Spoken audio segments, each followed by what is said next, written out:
because this might be the inner chronicle of what we are, and we have to articulate ourselves, otherwise we would be cows in a field.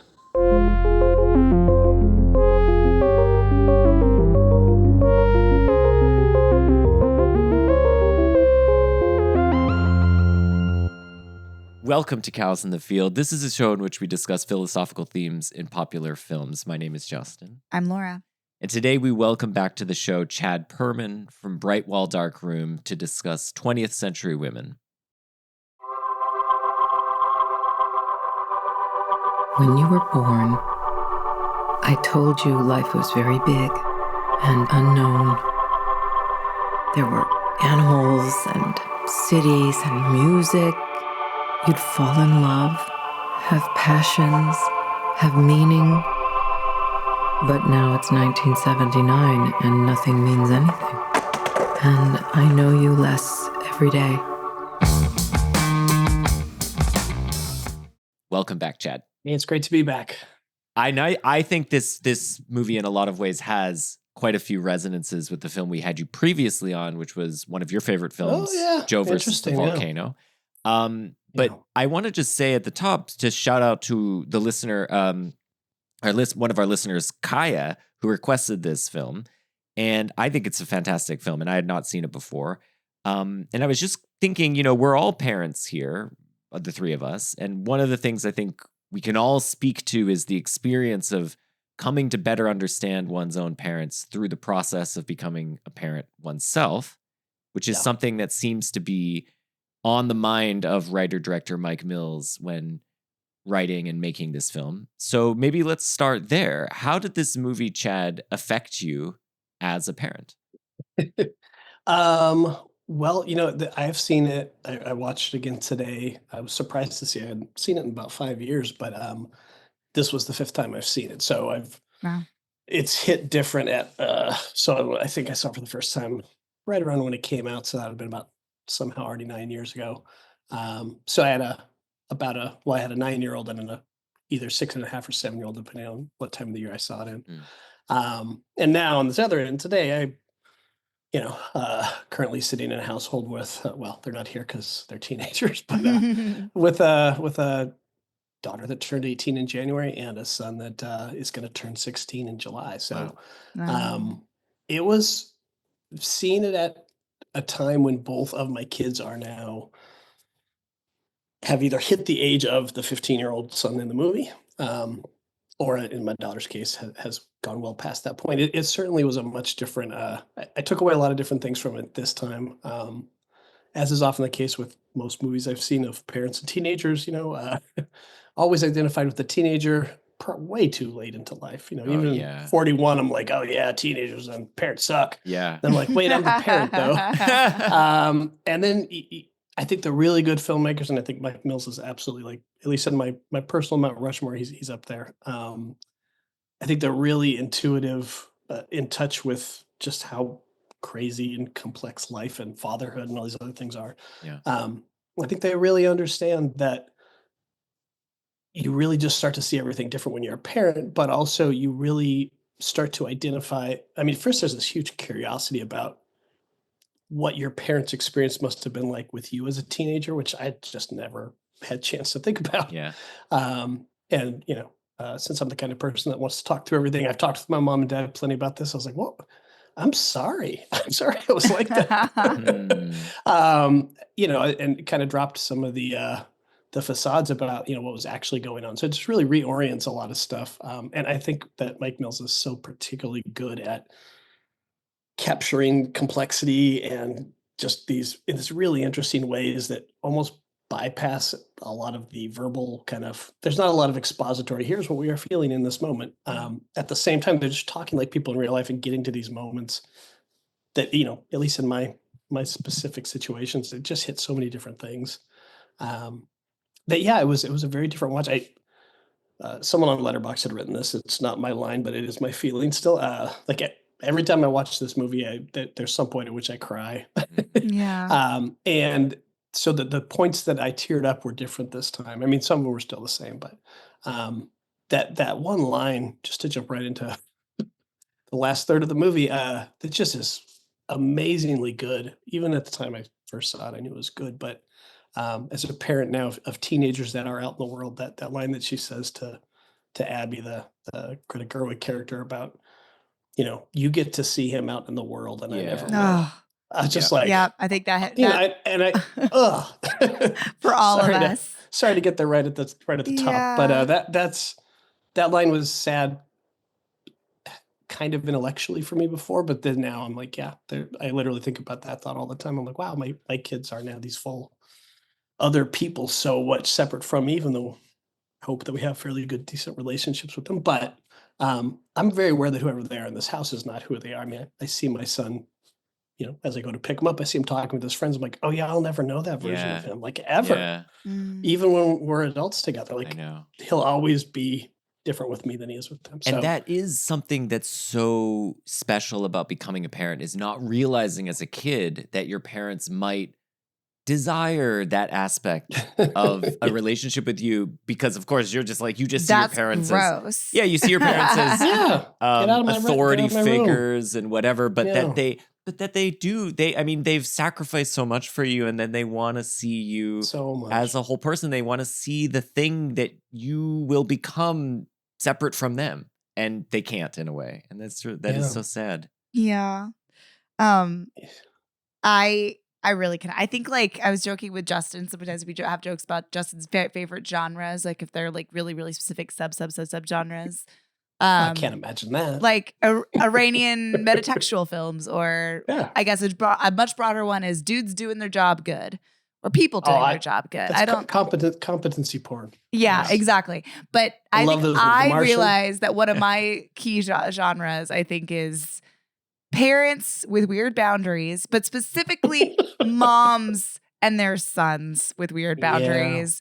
And because Justin knows me and my son are a little duo, and we're codependent. Maybe he's my best friend. I said that to him the other day. I like joke with him. I'm like, Ethan, you know that you're my best friend, and he goes, of course, you're my mother. But like, obviously, like. We also can't be best friends. No. Not really. We're not in the same life stage. I'm his mother. That's the very reason we can't be best friends. But when he's 6, he thinks that we can be best friends, even though obviously there's quite a lot we're not understanding about one another. And it's just gonna be, he's just gonna get farther and farther and farther and farther from me from this point on. And that is like the point of parenthood, and beautiful and wonderful, and also a death by 1,000 cuts. And I don't know what I'm gonna do when he doesn't need me anymore. What's that feeling like there, Chad? I don't know if you're there yet, but I feel like I'm doing my job as a couples therapist right in this moment. Yeah, I mean, I remember feeling that way. I remember watching my wife go through some of those things. Her and my daughter are very close. They still remain very close, and my daughter, wonderfully but bittersweetly, will be going off to college next year. She just got accepted recently. Oh, congratulations to her! I'm not. Yeah, it was great. And thankfully not very far away. So that's the even better part. Yeah, of course. Far enough that she'll get to move out, which is really important to me. Okay, so I think one of the things about this movie that I think is really sad and bittersweet is that the main sort of, I mean, this is all autobiographical. Mike Mills' mom did really die of cancer in 1999 and so on. So he's making this film, he's narrativizing, fictionalizing, or, creating a piece of work of autofiction to explore his mom and try to understand her better and so on. But the thing is, he wasn't able to have the conversation that you did, Chad, with his mom, and so he has to have it through these characters. He has to reconstruct it through these characters. And I think that's so, there's something really powerful about that. It's of course sad that he wasn't able to do it while she was alive. But I think on the other hand, this is a way through the narrative of finding a kind of closure, trying to at least find some understanding of her. I mean, I think at the very end of the film, Jamie, the character who is his sort of character surrogate in the film, says, I tried to explain who their grandmother speaking to his children was, but I knew it was impossible. Like I couldn't ever do it. And I think what's so beautiful is that the film is his attempt to do that, right? Like, so he's able to do it even as the you know, his character avatar is unable to in words do it. And again, this goes back to one of the things you said as well, Chad, which is the characters, it's one thing to just describe people and say, okay, well, you're this person, I put you in this box and so on. And the characters kind of try to do that to one another a little bit. Like I can give some examples. My mom grew up in the Depression. Yeah, my mom grew up in the Depression. He usually used to just like be like, listen, what you got to know about my mom. You know, Jamie, the character of Jamie reads these essays, these feminist essays. One is called It Hurts to Be Alive and Obsolete, thinking this is a way of better understanding his mother. And connect with her, and she rebuffs it. She says, "Do you think that's me?" And you know, she's in a way like offended by it. Of course, not recognizing that this is not his attempt to put her in a box, but his attempt to actually genuinely connect with her. And so it's sad that he's only able to, in a way, form a connection to his mom after she's dead through narrativizing her. But on the other hand, it's beautiful in that he was able to craft this portrait, this complex portrait of a woman that doesn't put her in a single box. And Annette Bening's performance is incredible in this regard, in allowing the nuance of this character to come through, and that she's prickly but also loving, and you know, and she's old-fashioned but also progressive. Like she has all these contradictions in her, and never, you know, she resists being sort of easily categorized. And I think that's or even analyzed, like analyzed. She does not let people in, but she wants to know everything about everyone else. There's so many good contradictions in that character. But I mean, I do think like it's always, you know, you're kind of in a gray area or danger zone when you're trying to guess how much of something is or isn't what an artist is doing, or whatever. But it does feel like, I mean, since he's such an open and generous person, artist. But I mean, his interviews, just reading his. I can read his interviews and feel better about the world. Because like, there's people like this. He's so open about everything. And he just said, I mean, everything from like, man, other directors must really suck because I get praised if I even remember like people's names. You know, and he's like, but I like to hug the people. I like to cheer for people when they do well. It's just like, oh, this is not how everybody does it. Well, also like, but I think that's how you get Mike Mills. Though, the point of having a mom who is very curious and insightful, but is completely so well defended that there's no way you're getting any of her emotions, even though she's bleeding them out all over the place. What that creates in a kid, and I have a mom who was worked in psychology as well, so she was very into knowing everything about everybody. She certainly wanted to have long, deep talks with me about my life at all times. It was almost impossible to find out anything that happened to her during her day, and she, you know, now she'll tell me that I was trying to protect you from my stuff because I didn't feel like that belonged with a kid, and I understand that argument. But what that creates is a kid who grows up to be a therapist, you know, or a kid that grows up to be Mike Mills, or you want that curiosity of like, what drives these people in my life that I look up to, that I'm so close with, that know so much about me and that I feel so comfortable with, but I can't get to their interior as well. You know, his first movie, not his first movie, but his second movie was about his dad, but his relationship with his dad, when he talks about him in interviews, is emotionally he wasn't there at all, you know, and obviously that movie explains a little bit about why he might not have been, but so he kind of started out in the periphery of like, okay, I'll try the easier parent to tell a story about first. But he said, like, my mom shaped my life. He's like, I was raised by women. It was my sister who's the model for the Abby character, and my mom and all these women. And he's like, I was raised by women. And so I've been constantly trying to understand them from an outsider's perspective, like since I was 5 years old. And I just think if you read his whole filmography that way, he eventually moved it over to people, trying to understand all people. But there's just such a genuine, earnest, like sweet fascination with people that comes through. Like every character gets a full life in this movie, so to speak. They all get their little narrative, you know, with on-screen text, and here's the story of their life. Arc. Yeah, so they're like, what if instead of doing awkward, clunky exposition, what if we just like gave them like 3-minute explanations of these really random, awesome things about them that give you a better idea than any words are going to. That they speak.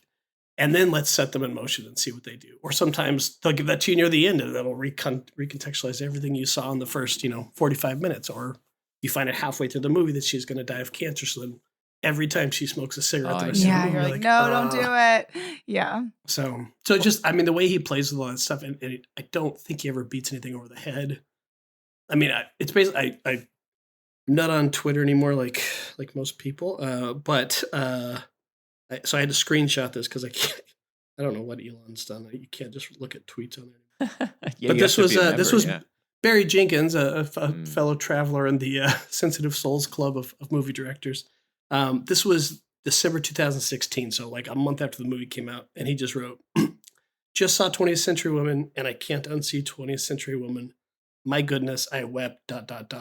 I mean, I fucking, all caps, wept. And I'm still trying to figure out why.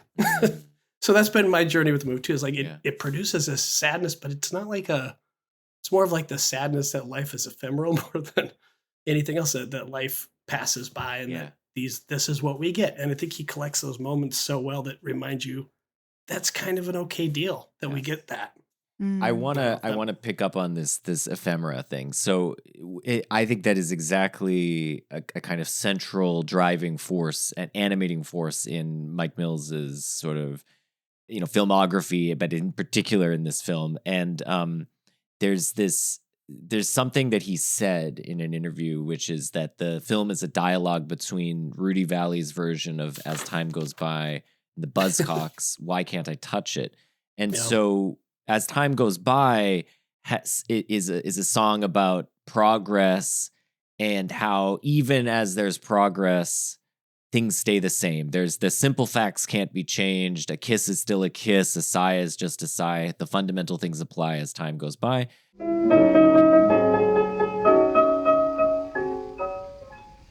You must remember this. A kiss is still a kiss. A sigh is just a sigh. The fundamental things apply as time goes by. The Buzzcocks' Why Can't I Touch It is, it seems so real. Why can't I see it? It seems so real. Why can't I feel it? Why can't I taste it? Why can't I touch it? And so on. And I love, it's like these two fundamental things about life, and that everything is the same again, and everything is constantly changing. Exactly. And you have to like grab on to, we're constantly trying to hold on to things that are slipping away. And at the same time, we can sort of take solace in the fact that even as things are slipping away, even as each generation, punk music comes to replace crooning or whatever, it's the same fight again, just in a different way.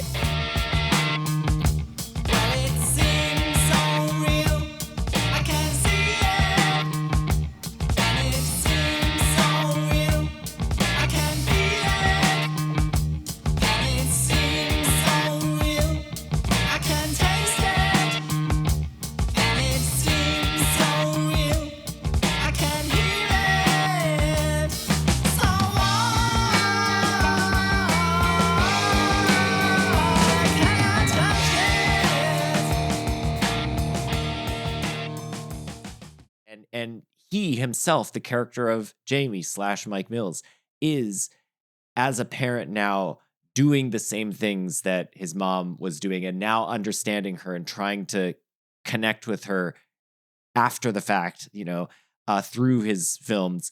And that, it's like she was trying to do that then, and he's trying to do that now. And there is this kind of cycle of like, we're just 100% their kid's gonna, yeah, exactly. It's got Miranda July and Mike Mills as your parents. You're gonna be trying to figure some stuff out as an adult. Yeah, exactly. And I just think like it's such a lovely kind of through line to the film. I mean, another example of it is Abby, the character played by Greta Gerwig.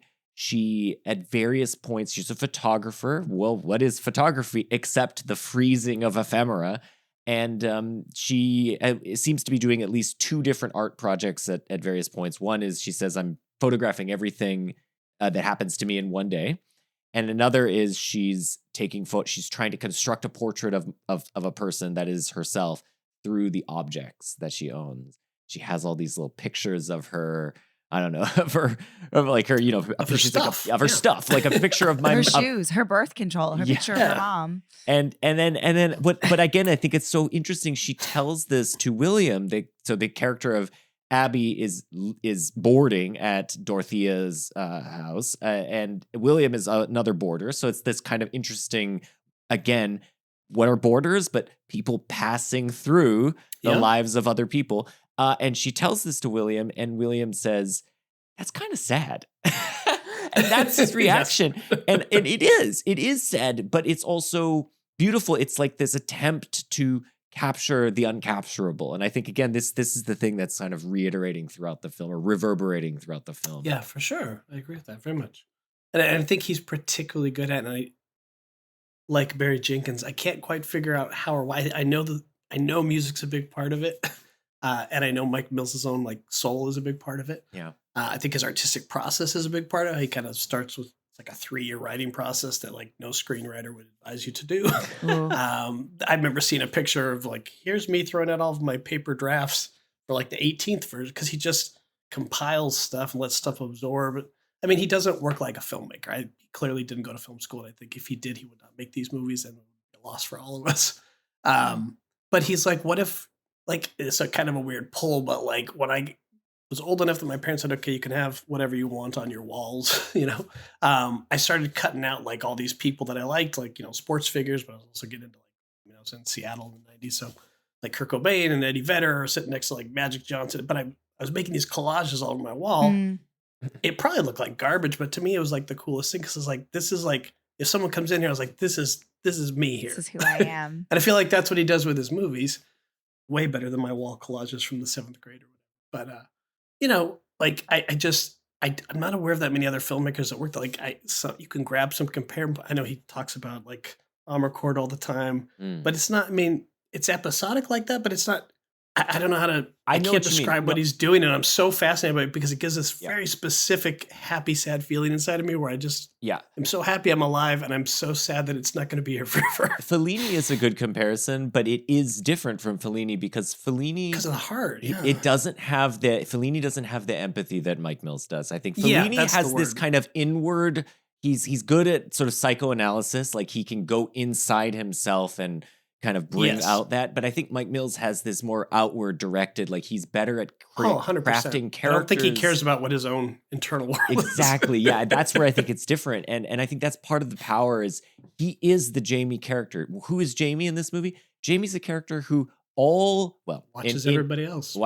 And all of these people, you know, like in particular, Julie, who is Elle Fanning's character, who is I guess a composite of a bunch of women in his life growing up who would come over and sleep in his bed and just kind of confide in him.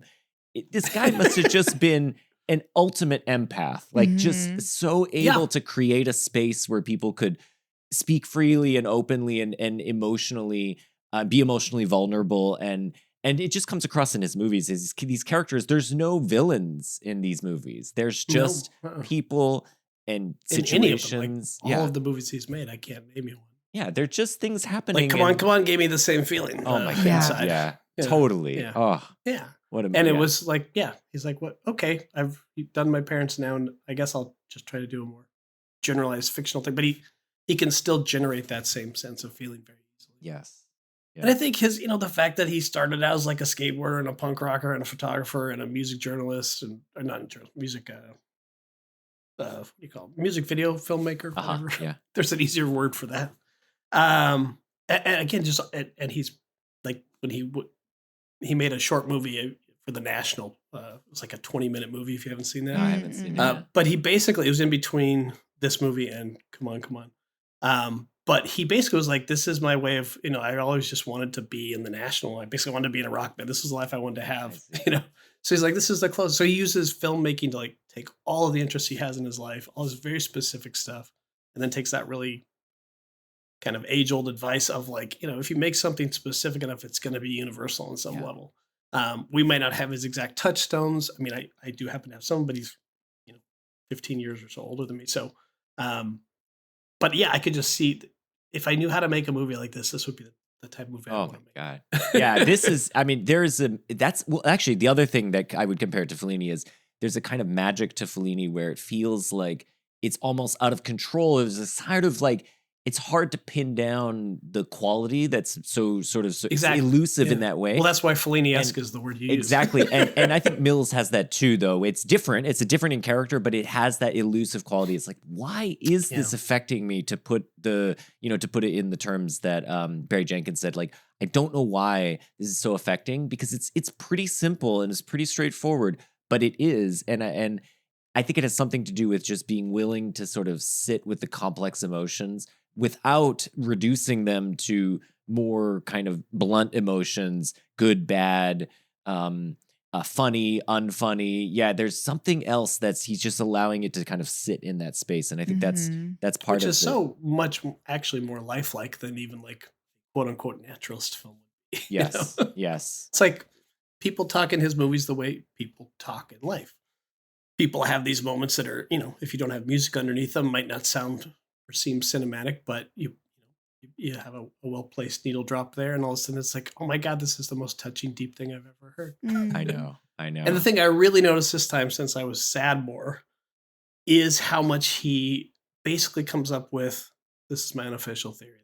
I didn't see any interviews asking about this, but there is so much dancing in this movie. I knew there's dancing, but I didn't really get how much he's kind of like this whole thing.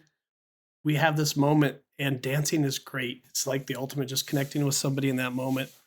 Obviously good music helps. If the music sucked, it probably wouldn't have affected me as much, but they have him dance from everything to, old songs to like Annette Bening and Billy Crudup trying to like figure out what Black Flag's about and dancing to it. And then they're like, no, actually we're more of like I'm not going to say the term, but like, we're more the Talking Heads people. And then Big Country comes on, and then it's just like, what if we took 2 minutes out from this movie to watch them do this like really sweet swimming dance to each other? Yeah. It's like, I just think the point somewhere in there, consciously or unconsciously, is you get to have this. There's all this complicated stuff going on. Life sucks in so many ways. Like she said, asking yourself if you're happy is just a way of making yourself depressed. And I think dance is a really good way to just tap directly into like, this is what we have. I say this as someone who does not allow many people in life to watch me dance. Right. Well, that's the thing. When you do that, it's just like you just let it go. Yeah. But it's a shorthand for intimacy, I think, with these characters, though, because yes, like dancing is really fun, but it is also really hard to do if you're not feeling comfortable with the other person or comfortable in yourself. And like I think the way that each of them dances with each other also kind of like tells a little bit about their relationship. And there's a lot of the cathartic like punk dancing, but then there's also the slow dance, and there's the partner switching, like slow dancing near the end. It's just, I don't think that can be an unintentional thing. There's that much dance woven into kind of counterbalance some of the otherwise just pretty depressing stuff that's going on. The heavier stuff. Yeah. I definitely noted it just because I love watching Greta Gerwig dance. That's one of your favorite subgenres. Greta Gerwig dancing on screen is also. Yes. Oh yeah, because of the Frances Ha. Yeah, Frances Ha, and she did a. She even dances to Bowie in this one too, doesn't she? Or is she in the Bowie one? I know they do a Bowie song at one point. Yeah, and anyway. She's in a music video that I'm Arcade Fire. Thank you, an Arcade Fire. Oh yeah. Music video. I forgot about that one. Yeah. Yes, I love watching her dance. So I did notice that too. I mean, but I'm curious for you guys too, because was this the first time both of you had seen it? It was, yes. Yeah. And like pretty recently? Oh yeah, just a couple days ago. And I mean, I was blown away. I mean, Mills is a major blind spot, so but totally I'm excited to, I mean, I had seen, actually both of us we were talking earlier, both of us had seen Thumbsucker before. Like when it came out. I don't remember it because it was, again, a long time ago. It was not super memorable. Yeah.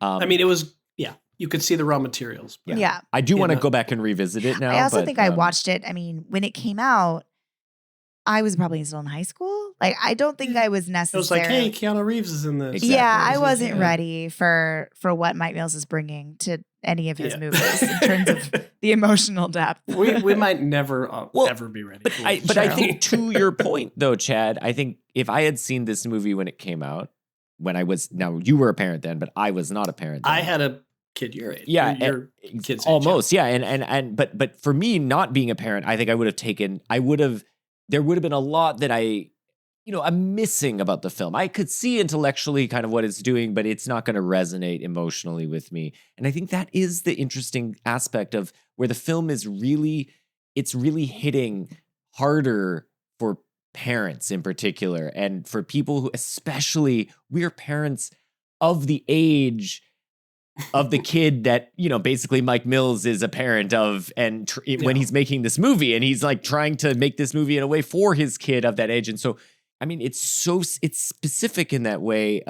And anyway, it really resonated. I'm glad I saw it. In a way, I'm glad I saw it for the first time when I did, because I think I was positioned to appreciate a lot of that. And I think it raises to mind all of these things of, even, Mike Mills is an incredibly empathetic guy, and yet through the character of Jamie feels incredibly frustrated that his mom, he can't connect with his mom, and he worries about her over and over in the movie. He says things like, do you think you're happy? To which then she replies, wondering if you're happy is a great shortcut to being depressed. And then he says later, he seems to worry that she's sort of stuck or stagnant or sort of fixed in this place. Well, like that Carl Jung, the kids are leading their parents' unlived lives or whatever. Yeah. Okay. Right. And he knows. He can sense that. He knows life in her. Exactly. She wanted to be a pilot, and she didn't get to do various things. She made various sacrifices because she, socially, this was the way she describes it. She thought that's what she was supposed to do. She was following a script that was given to her, and and I think there's a certain degree to which, as a child, you're coming to terms with the fact that even though she'll say things like, to Abby, she says, is the greatest thing that happened to me was becoming a parent. But at the same time, you're also like, I am the object, which is the ball and chain, which is preventing her from going and living this life. And so am I the thing which is preventing her from, he says, he's saying this sort of in a fit of, being upset, but he says, why are you happy being sad and alone? But the thought is like, I want you to go out and experience life and not be shackled by me. And yet also recognizing that maybe he is, or maybe not. I mean, I think there's a sense in which the character of Dorothea it's complex, because she actually does seem content with the situation that she's in. She's was not happy with her husband. They got divorced. Yeah. That was a good thing. But she's not also seeking out further relationships. And I think her son is trying to understand this. This is why she's reading all this feminism and is like, maybe it's just because you're an old woman now who just can't find a lover or what is, he's trying to make sense of this. Is it me? Is it you? Is it just something that happens when you become an older woman? And I love that sort of, as this ultimate empath, Mike Mills is desperate to get in, to find her, and she will not let him in. I think too, you mentioned the thing that where she told Abby that having her son was like the great thing of her life. Yeah. But the context in which she tells Abby that is when Abby finds out she likely can never have kids. Yep. And so she says, like, was this the thing in your life? Like, and that, and she says with full honesty, she says, yeah, I'm sorry. Yeah. Like, yeah. I'm sorry. No, it's an honest confession. Yeah, and I'm sorry. Yeah. And I'm sorry. But the difference, I think, in her relationship with Abby is that Abby is not her child. And also she sees Abby as an adult. And I think another thing that's like, that they keep sort of running up against with one another is that, it's just like your mother said, like, I didn't want to let you in on a lot of my life because I didn't want that stuff to be your stuff. There's a certain amount of like your personal life that it's not. It still ends up being the kids' stuff though. It still ends up being the kids' stuff. They just don't know what's happening. But you try to like have your kids when they're young, at least, feels safe and secure, and you fake it until you make it, and you don't let them know that you're terrified, or you don't let them know that you don't know what you're doing, or you don't let them know that you're depressed, because you don't want them to feel like their world is unsafe. Right. And then as they get older, your relationship is changing, and something slides, and it makes more sense to be transparent with them and to be honest about your struggles, because that's where they had the disconnect, is that like whenever he was like trying to get at some of that vulnerability, she was like, you don't ask me that stuff. I'm your mom. You're my son. There's the wall. And like, you can't come into that. Go ask these other people, Abby and William. And I have instructed other women to help you understand but he's women. Trying to get some chinks in that in that wall. And like, I think like they do eventually get there when she says, all right, fine. Here's the real story of your dad. I probably didn't love him. Yep. And that's a huge moment for them. But they're not ever going to get to a point where she lays it all out for him.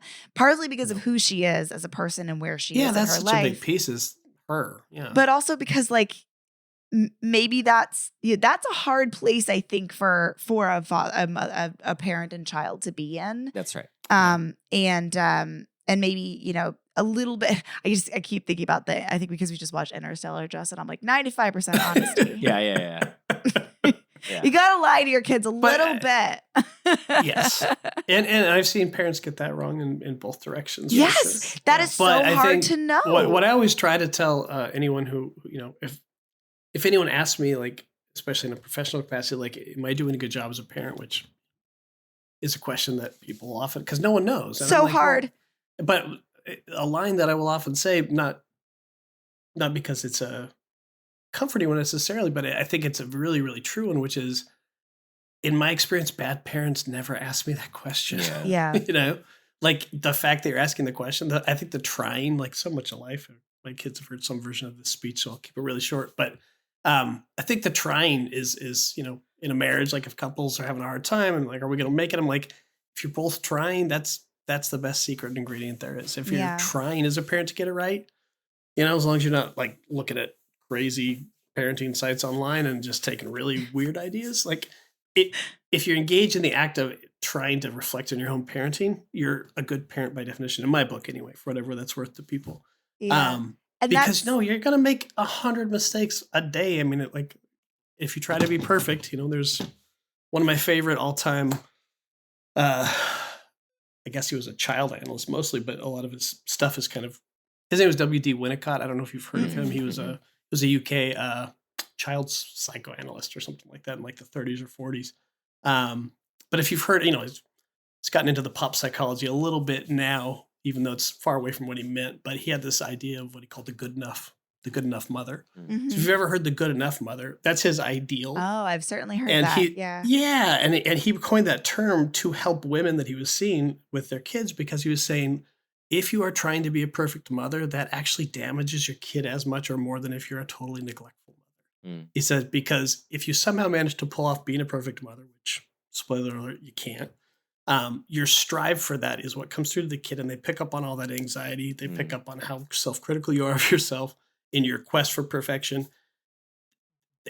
They know somehow that's being generated by their experience with you, so you take that on as a kid. So, I mean, I'm very nutshelling his ideas here, but basically like that quest for perfectionism, doing parenting perfectly so you'll have a perfect child, actually produces a anxious, neurotic child who's taken on all of his parents' stuff because he saw him try to be perfect forever and fail. So that's where he came up with this wonderful, not intellectual phrase of what a child needs is a good enough parent. And the amount of freedom that allows people when they hear that from a respected British psychoanalyst with a British accent, it opens up. It's like, oh, I don't have to do this perfectly. I have to try. I have to be good enough. I have to provide, the kid has to know they're loved. The kid has to know I will do my best to help you in the capacities that I have as a person to help you. Like that's what turns a kid into a, decently functioning adult in his mind. So I think that she does a great job of that. She's not a perfect parent in all kinds of ways. Yeah. But she's a good enough mom. And I mean, I think if you produce Mike Mills, you were his main parent, like you probably did a good job as a mom. I know. That's a great point. Yeah. She's a rad mom. She did some really fun excuse notes for him. The Sandinistas, yeah. I love this is not about I'll just jump to come on for a second because I just was thinking about this parenting too. But always happy to talk about the scene where he repairs with his son by using a script on his phone while he's scrolling through the phone, like because because the mom tells him they have these online, but he decides to he doesn't read it, try to internalize it, and do it. He's like, all right, I got this script. Let's do this, buddy. But I it's such a true, I think, depiction of like where we're at now as millennial parents, willing to let our kids in a little bit to let them know that they're building the plane as we're flying it.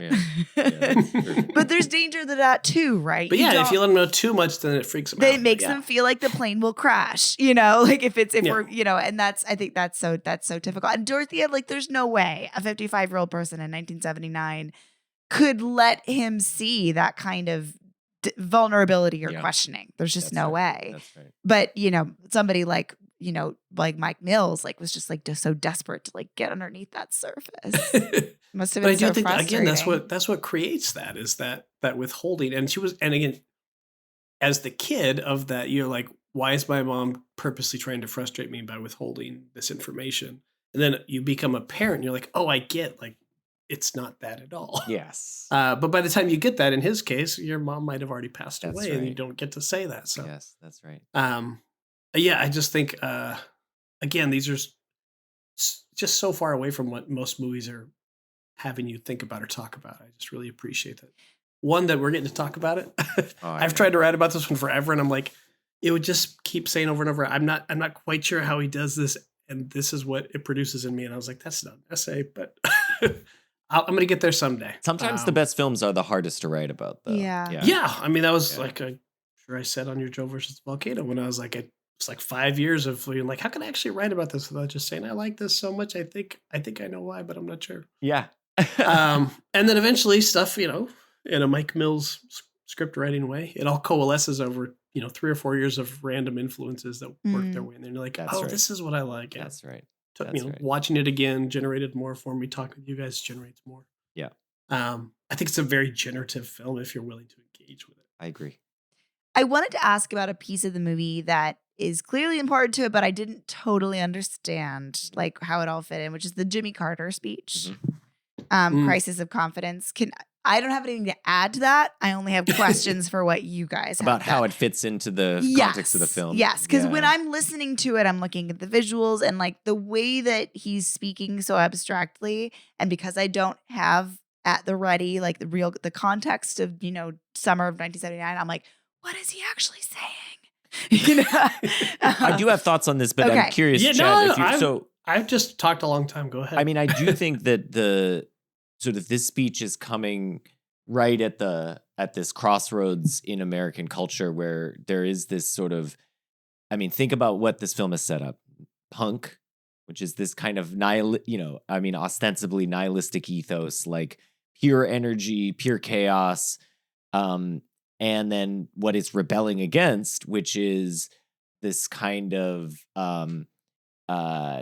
hippie idealism. And what Carter is articulating in the Crisis of Confidence speech, I think, is this this sort of disillusion that people are experiencing with consumerism and the sort of American unity and that sort of thing. And I think it's what in the context of the film, I think it's highlighting that these are the loci of difference. And in nowhere clearer is that, and I think this was articulated actually by one of the Brightwell Dark Room essays on this film, but that right after the Carter speech ends, there's this kind of cynical reaction. They're all watching, and the cynical reaction is he's cooked.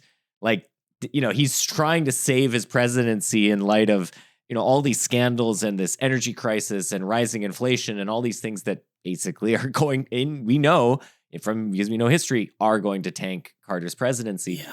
But Dorothea literally set up the next 45 years to where we're at. Yeah, exactly. Yeah. But Dorothea's response is, I thought it was beautiful. I thought it was beautiful. And of course, so there's that generational divide there because she is seeing she's worried about the very things Carter is articulating, that there's this kind of nihilism brewing.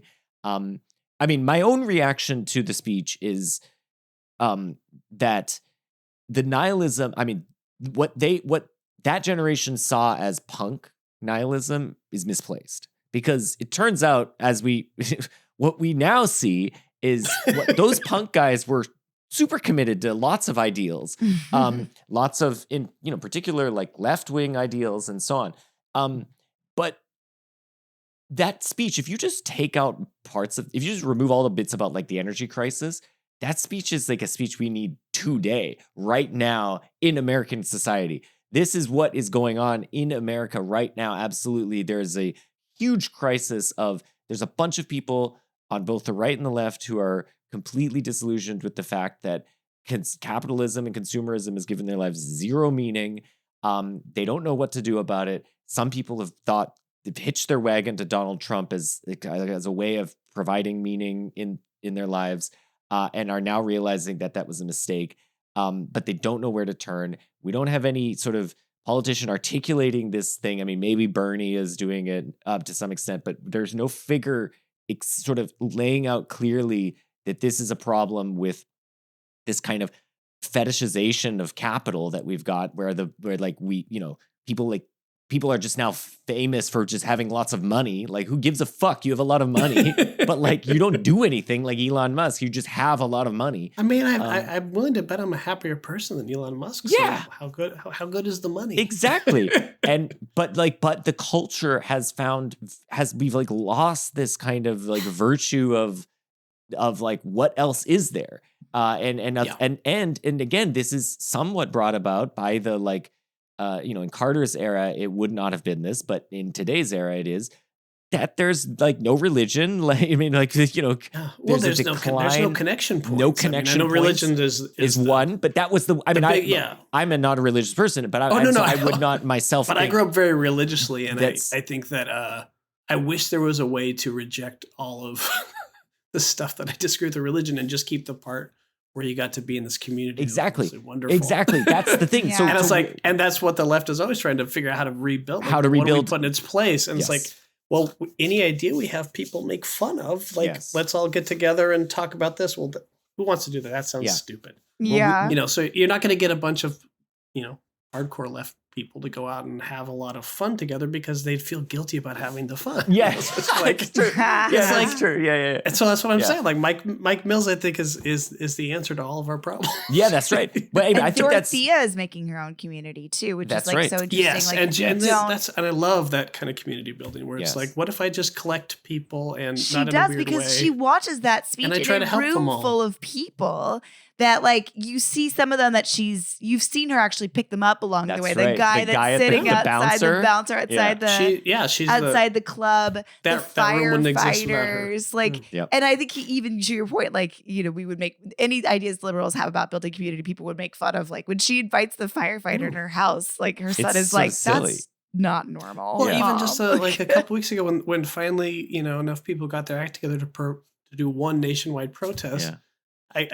I get home from one and I look online and it's all this like, ooh, this is cringe. And it's coming from the liberal people. I'm like, it might be cringe, but you got to do something. Yeah. So it's just like, I think that they trap themselves in various ways with everybody's. I mean, it's a core fundamental aspect of psychology that goes way older than psychology itself, which is we're literally programmed to be social creatures that need connection. Yeah. And I think that absent larger institutions that provide that anymore for a whole lot of people everywhere now, I think that this, Mike Mills's mom's fictional character on screen's way of doing it, I think that's about the best thing you could do at this point is try to collect your own little tribe and weave them together in interesting ways and just realize like we're all we need. Yeah. That sounds, I can hear the cringe in that as I say it, but it's like, yeah, it's so sweet. The connection's the point. And she expresses, she has her crisis, a crisis of her own confidence where she's like, maybe I'm not enough for him now that he's 15 and I need to I need to have other people to help raise him, but she's concerned like whether or not he needs a man. Like she's like, and he says at some point like she's always tried to make sure I've had men in my life. Mm-hmm. But it seems like really what she needed to do and what she has done and why Mike Mills is the director he is now is that she just has modeled connecting with people and bringing them into the fold. And gender doesn't play at all into this. It's just like, and that's what he's learned to do and too. His sets are supposed to be like legendarily just like everybody's just loves them because it's just like, this is not how movies sets usually He remembers everybody's name. He remembers everybody's name, but he also wears a suit to the oh, that's fun. To the thing, and when he said for Beginners, which was 2017, so no, sorry, this one was Beginners was during the Obama years, and he's like, Obama just been elected president for the second time, and he's like, I'm not a super confident guy at all. I have a lot of self-doubt, but he's like, people need somebody to feel secure with. Yeah. So he would tell himself before going on set, he'd put his suit on because he's like, this is a performance I have to do now. I'm Obama, and he didn't mean like I have the policies of Obama. He meant like that feeling that Obama would give you of like, hey, someone's in control here. Don't worry about it. Yeah. Knowing that he's a writer and thinker himself, I'm sure there's a hugely neurotic side to Obama that no one ever gets to see. Sure. Except for Michelle. But the point is you need someone to portray that. Like the big thing, completely putting aside his policies and everything, is if you have a very erratic Trump-like figure at the top, then when shit goes down and then you see that person get more erratic, it gives you this feeling of like, what do we do? Like this is the person that's supposed to know what to do and they don't know what to do. Yeah. So he's figured out a non-aggressive masculine way, Mike Mills, to run a movie set, get the best out of every single person involved and all these competing egos and stuff, and make it feel like a family. And I think that a lot of kids that grow up lonely have sad future lives, but a lot of them also end up becoming really great at forming communities because it's a survival skill at one point, but you have to be empathetic. You have to know how to connect to people. You have to know how to mediate, do all this stuff that he just seems like a natural at. And again, so rarely does that come through in a movie, but it just so clearly does. Like you can tell that this movie is imbued with that set. Yeah, I agree.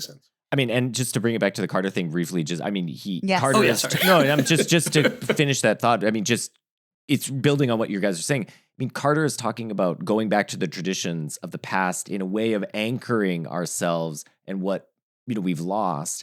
And you might think this is sort of reflective of that kind of interplay between the ephemera of change and the desire to hold on to things despite them changing, and also the kind of cyclical nature of that change, and that it comes back around every time. And we constantly, we're in our youth anarchists, punk anarchists, but then in our adulthood as parents, recognizing and reaffirming some of the traditions and values that our parents gave us. Mm-hmm. There's this kind of always a return back to the tradition.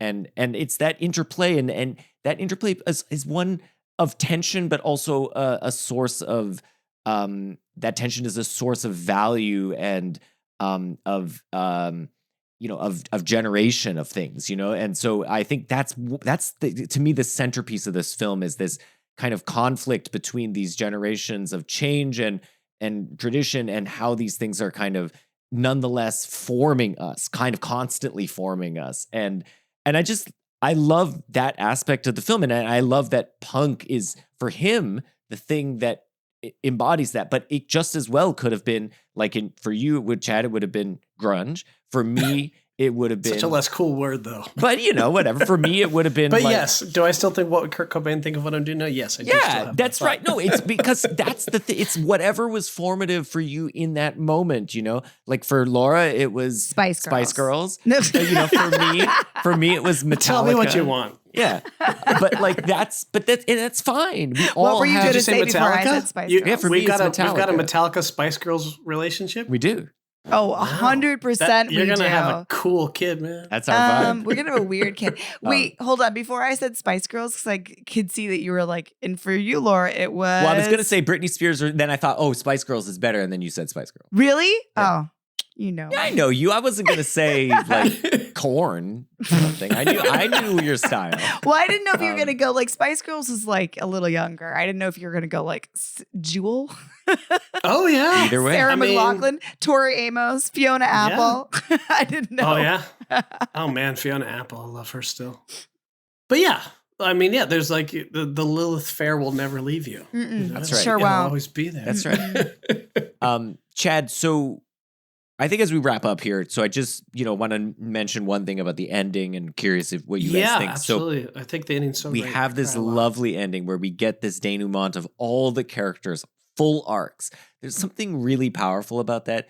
It's on the one hand kind of corny because, and I think in a lesser director's hands, it would be legitimately corny. Yeah. To just have the arcs and done in voiceover. But here it's very moving. It's moving and I love that each of the endings, I think, is ultimately a happy one.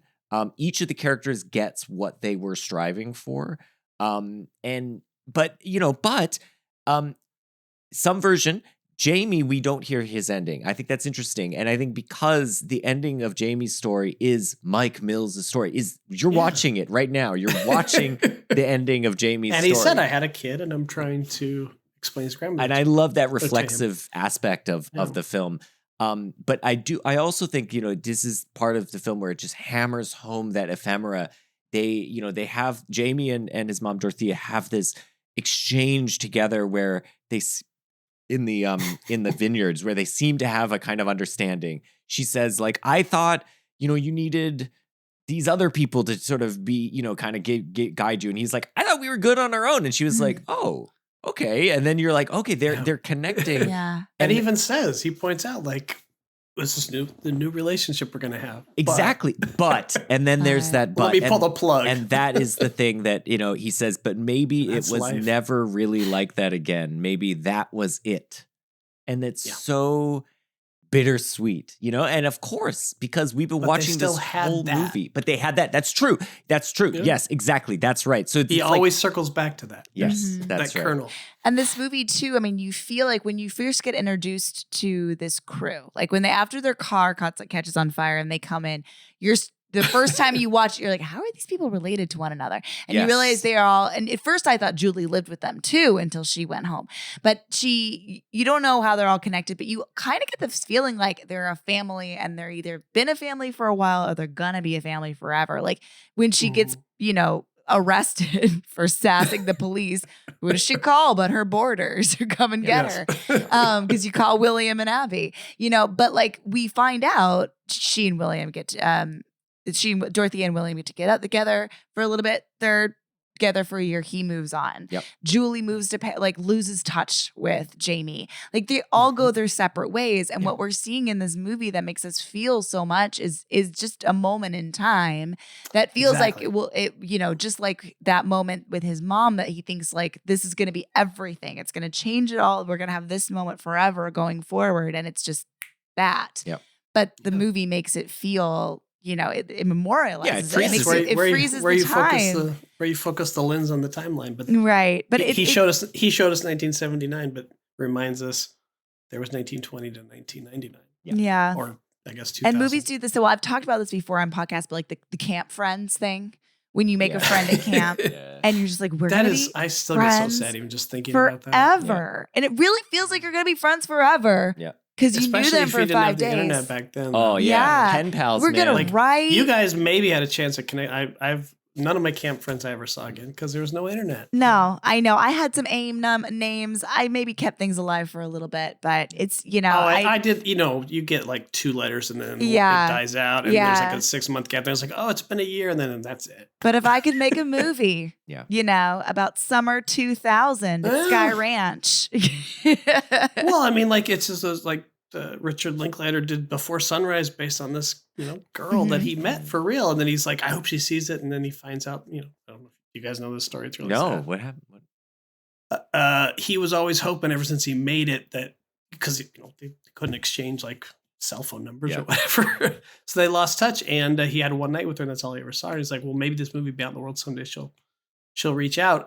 Eventually somebody figured out who it was. And it turns out that she died 1 week before the film came out. Oh my gosh. Wow. Yeah, sorry to end on that note.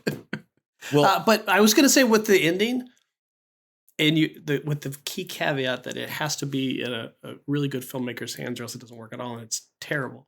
But that's my favorite kind of ending in the world. I've got a few different versions of it, but I always come back. I don't know if you guys ever watched 6 Feet Under, but they basically do that whole thing at 6 Feet Under, and I'm like, thank you, because I always wonder what happened to these characters that are fictional anyway. But yeah, when they show you the end and how every one of them dies at some point in the future, but in this really poetic way with like that Sia music playing and all that. Yeah. I just think that it scratches such a huge emotional narrative itch that I always forget that I have. But if it's done right, I think that is the perfect way to end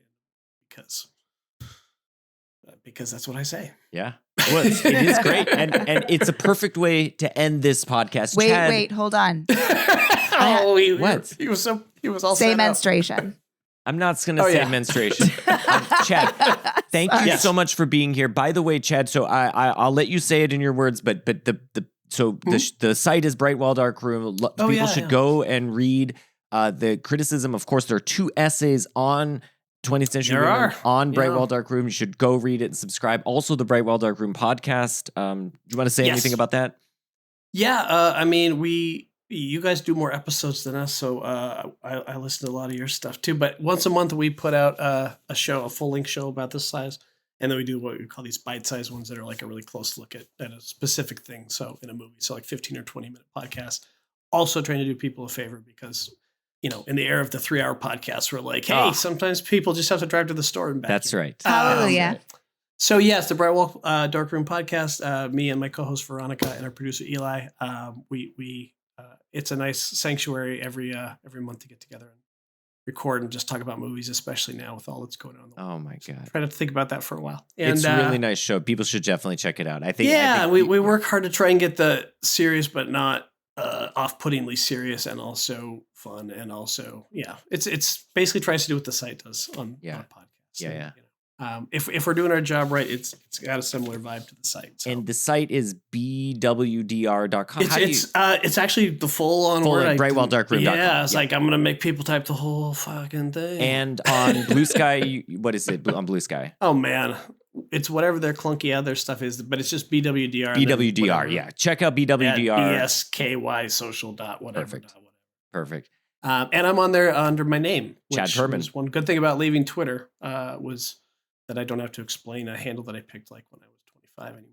There you go. I can just be my name because Blue Sky's all about the earnestness. That's awesome. Chad, thank you so much. I know you got to go. Thank you guys. Take it easy. Get back. Yeah. All right. Thank you guys so much. And especially thank you for letting me talk about this film because I love having a chance to talk about it. And I'm so glad that you guys liked it too. And we are at Cows Pod on all the platforms, including Twitter and Blue Sky and Instagram. You can email us at cowspod@gmail.com if you want to, like Kaya, write to us and tell us, hey, I like your show. Why don't you talk about 20th Century Women? I love that movie. Thank you again, Kaya, for that recommendation. And also, if you enjoyed the show, please rate and review it on, I guess, Apple. That's the one that's the most important one. I don't know. Yep. And in 2 weeks, we will be talking to my colleague, Brad Scow, about Whiplash. Fun. Brad's going to be live in the studio because I offered studio Brad. office. Yeah. I offered Brad. I was like, Brad, we can record on Zoom or you can just come over. And Brad's like, let's do it. Let's come over. Brad and I just finished teaching a class on logic together. So we're going to be doing some logic. You guys are cooking. Oh, yeah. Cooking with gas now. Yeah, we're going to be doing some logic in the studio. So tune in for that in 2 weeks and we'll see you then. Bye.